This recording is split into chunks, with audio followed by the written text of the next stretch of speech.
President-elect Trump is vowing to impose 100% tariffs on BRICS nations unless they commit to not developing a new currency. We're following the breaking news of President Trump threatening to slap China with additional tariffs. For nations that treat us badly, we will calculate the combined rate of all their tariffs, non-monetary barriers, and other forms of cheating. And because we are being very kind, we're kind people. Well, we're just getting some breaking news here, actually.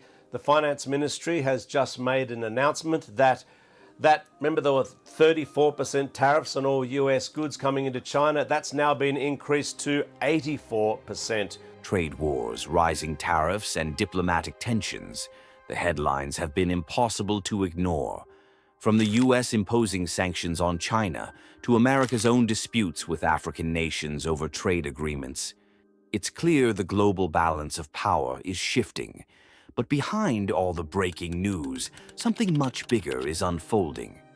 In 1948, the United States spent the equivalent of $135 billion rebuilding Europe through the Marshall Plan, securing its place as the world's dominant superpower. Today, BRICS is positioning to invest over $800 billion in Africa, and the world is sleepwalking into what could be the biggest economic shift since World War II. But here's the part most people are missing. This isn't just about money, and it's not just about global politics. It's about something far more powerful. A new world order is quietly taking shape, and Africa is right at the center of it. Welcome to Win Africa, where we explore the emerging forces shaping the future of the continent. This documentary uncovers why Africa may no longer be a silent player, but a driving force in a world no longer controlled by the West.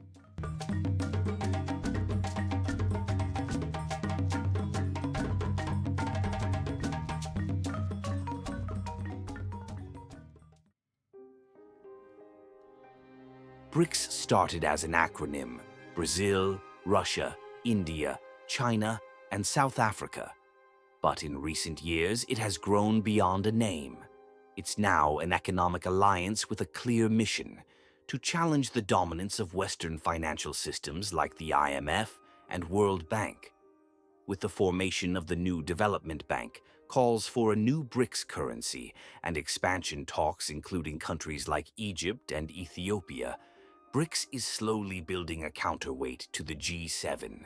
But while Western financial institutions fund isolated projects, BRICS is doing something different. They're building multi-country infrastructure. Take the 1.6 billion Tanzania Standard Gauge Railway, for example. This isn't just a project for one country.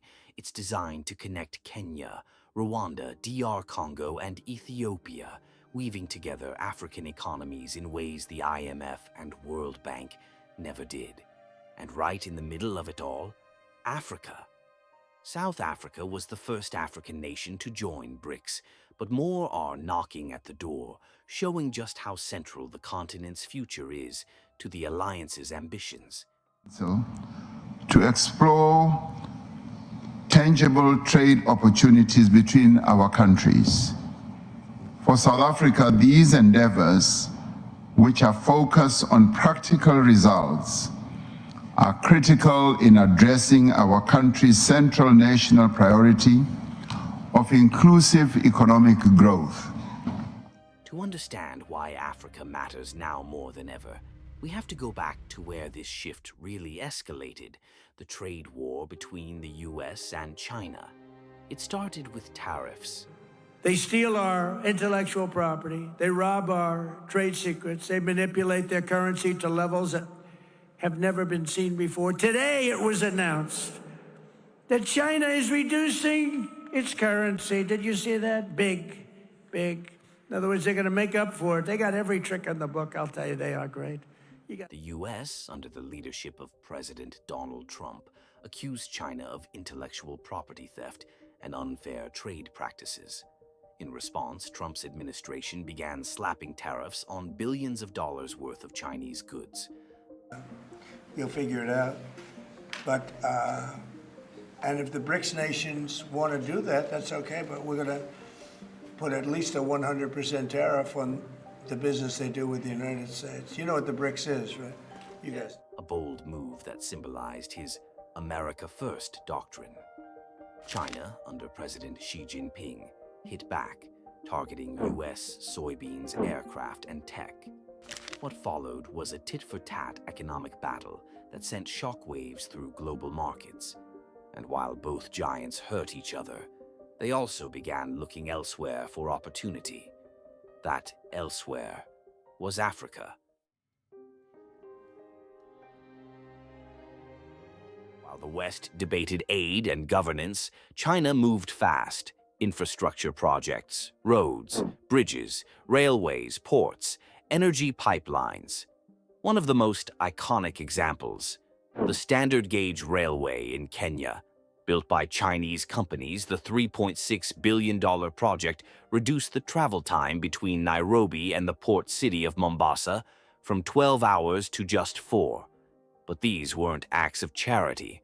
They were strategic investments, securing supply chains, access to raw materials, and long-term political partnerships.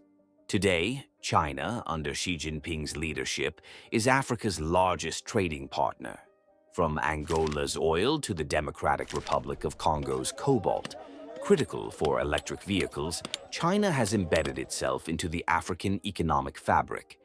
And as its access to U.S. markets shrinks, China is doubling down in Africa. The United States, meanwhile, has taken a different path. Programs like the African Growth and Opportunity Act, AGOA, opened up trade. And more recently, there's been a push for U.S.-Africa summits and partnerships in clean energy and health. But in many ways, the U.S. has been playing catch-up. China builds airports and trains. The U.S. offers aid and diplomacy. One feels like investment, the other feels like charity. And for African leaders trying to build economies, infrastructure tends to speak louder than handshakes. As the U.S., especially under Donald Trump's administration, focused on countering China globally, it risked losing Africa altogether, not through war, but through neglect. This is where Africa flips the script.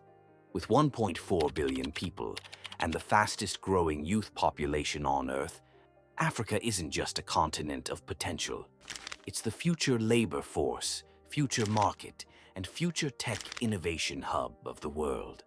By 2050, 1 in 4 people on Earth will be African.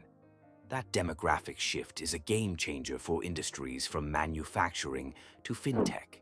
Add to that, critical minerals like lithium, gold, rare earth elements, uranium, and oil.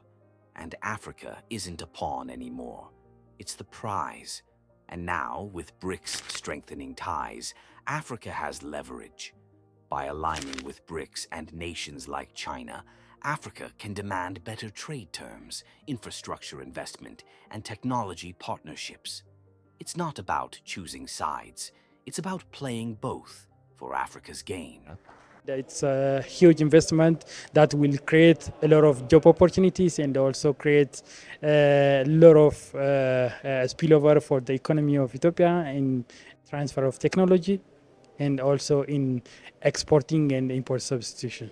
Ironically, the U.S.-China rivalry could be Africa's greatest advantage: new manufacturing hubs. As Chinese companies look to avoid U.S. tariffs, they're relocating production to African nations like Ethiopia, Kenya, and Nigeria. One example, Chinese shoe manufacturers have set up factories in Ethiopia's Eastern Industrial Park, employing thousands of local workers, producing goods marked "Made in Ethiopia" for global export.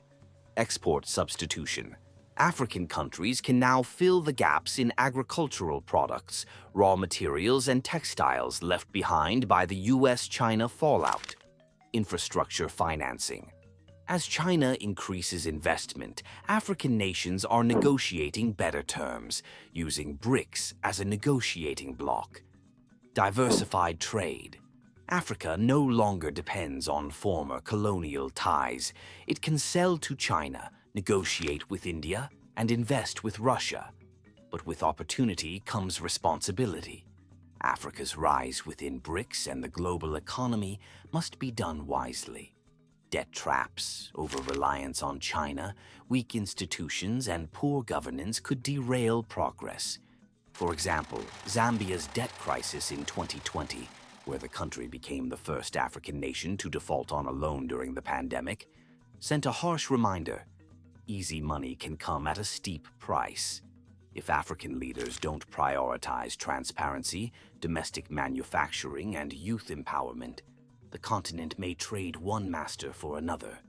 The world is watching, and history doesn't offer second chances.